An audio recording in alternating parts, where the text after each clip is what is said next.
Hi friends, welcome to Jayas சமையல். நம்ம சேனலில் இன்னைக்கு சப்பாத்தி, இட்லி, தோசை, ரைஸோடு சாப்பிட்ற மாதிரி சூப்பரான தக்காளி மசாலா கிரேவி எப்படி பண்ணுறதுன்னு பார்க்கலாம். இது பண்ணுறதுக்கு முதல்ல அடுப்பில் ஒரு கடாய் வச்சுட்டு அதில் 2 டேபிள் ஸ்பூன் வேர்க்கடலை சேர்த்துக்கோங்க. வேர்க்கடலை ஒரு பாதி அளவுக்கு நல்லா வறுபடட்டும். அது வரைக்கும் சிம்லேயே வச்சு நல்லா கலந்து விட்டுக்கோங்க. வேர்க்கடலை வறுபட்டதும் அது 1 டேபிள் ஸ்பூன் அளவுக்கு தேங்காய் சேர்த்துக்கோங்க. 1 டேபிள் ஸ்பூன் தனியா, 2 டேபிள் ஸ்பூன் வெள்ளை எள்ளு சேர்த்துருக்கேன் நான். நீங்கள் கருப்பு எள்ளு கூட சேர்த்துக்கலாம். அது கூட சின்னதாக ஒரு துண்டு பட்டை, 2 ஏலக்காய், 3 லவங்கம் எல்லாத்தையும் சேர்த்துட்டு அது கூடவே ஃப்ரெஷ்ஷான கறிவேப்பிலை ஒரு கொத்து சேர்த்துக்கலாம். சேர்த்துட்டு எல்லாத்தையும் சிம்மில் வச்சு எள்ளு நல்லா படப்படன்னு பொரிஞ்சு வறுபட்டு வாசனை வரும். அது வரைக்கும் சிம்லேயே வச்சு நல்லா வறுத்துக்கோங்க. பாருங்கள், நல்லா கலர் சேஞ்ச் ஆகி வறுபட்டுச்சு. இந்த ஸ்டேஜில் அடுப்பு ஆஃப் பண்ணிவிட்டு ஆறினதுக்கப்புறமா மிக்ஸி ஜாரில் மாற்றி தண்ணி ஊற்றாமல் அரைச்சிக்கோங்க. லைட்டாக அரைப்பட்டதுக்கப்புறம் கொஞ்சமாக தண்ணி விட்டு நல்லா நைஸ் பேஸ்ட்டாக அரைச்சி எடுத்துக்கலாம்.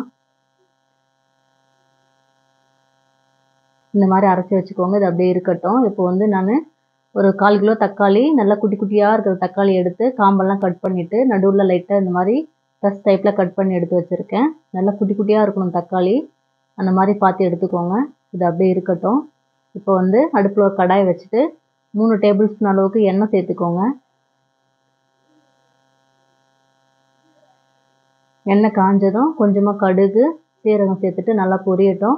பொரிஞ்சதுக்கப்புறம் இதில் கொஞ்சமாக முந்திரி சேர்த்துக்கலாம். சேர்த்துட்டு சிம்லேயே வச்சு முந்திரி நல்லா கலர் சேஞ்ச் ஆகிற வரைக்கும் நல்லா வறுத்துக்கோங்க. முந்திரி சேர்க்கலனாலும் பரவாயில்ல, சேர்க்காமலும் செய்யலாம். சேர்த்திங்கன்னா இன்னும் கொஞ்சம் நல்லாயிருக்கும். இது நல்லா வறுபடட்டும். முந்திரி நல்லா கலர் சேஞ்ச் ஆனதுக்கப்புறம் இதில் மீடியம் சைஸ் வெங்காயம் நல்லா பொடியாக கட் பண்ணிட்டு சேர்த்துக்கோங்க. 2 வெங்காயம் சேர்த்துட்டு அது கூட கொஞ்சமாக ஃப்ரெஷ்ஷான கறிவேப்பிலையும் சேர்த்து நல்லா வதக்கி விட்டுக்கோங்க.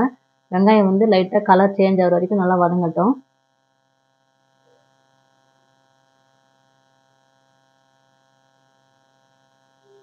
இந்த அளவுக்கு வெங்காயம் வதங்கினதுக்கப்புறம் இதில் 1 டீஸ்பூன் அளவுக்கு இஞ்சி பூண்டு பேஸ்ட்டு சேர்த்துக்கலாம்.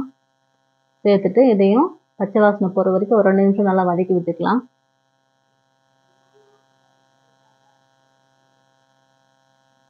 இஞ்சி பூண்டெல்லாம் நல்லா வதங்கினதுக்கப்புறம் நம்ம அரைச்சி வச்சுருந்த பேஸ்ட்டை சேர்த்துக்கலாம்.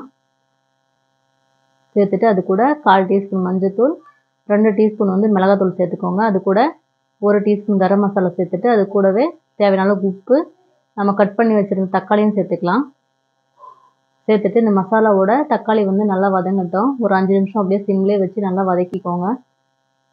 இந்த மிளகாத்தூளோட பச்சை வாசனைலாம் போயிட்டு கிரேவி நல்லா எண்ணெய் பிரிஞ்சு வரணும். தக்காளி நல்லா வதங்கட்டும். அது வரைக்கும் நல்லா வதக்கி விட்டுக்கோங்க.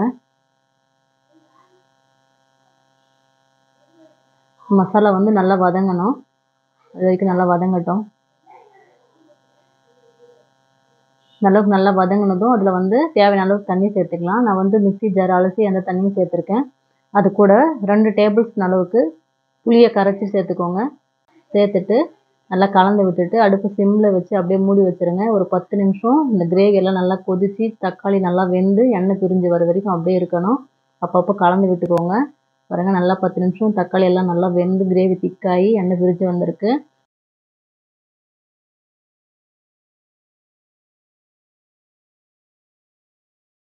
கடைசியாக 2 பச்சை மிளகா கட் பண்ணி சேர்த்துட்டு கொஞ்சமாக ஃப்ரெஷ்ஷான கறிவேப்பிலையும் சேர்த்துட்டு ஆஃப் பண்ணிவிடுங்க. அவ்வளோதான், சூப்பரான தக்காளி மசாலா கிரேவி ரெடி ஆகிடுச்சு. இது சப்பாத்தி, ரைஸு, இட்லி, தோசை, பரோட்டா கூடலாம் சூப்பராக இருக்கும். இதே மாதிரி நீங்களும் ட்ரை பண்ணி பாருங்கள். இந்த வீடியோ உங்களுக்கு பிடிச்சிருந்துச்சுன்னா லைக் பண்ணுங்கள், ஷேர் பண்ணுங்கள், கமெண்ட் பண்ணுங்கள், மறக்காமல் சப்ஸ்கிரைப் பண்ணுங்கள்.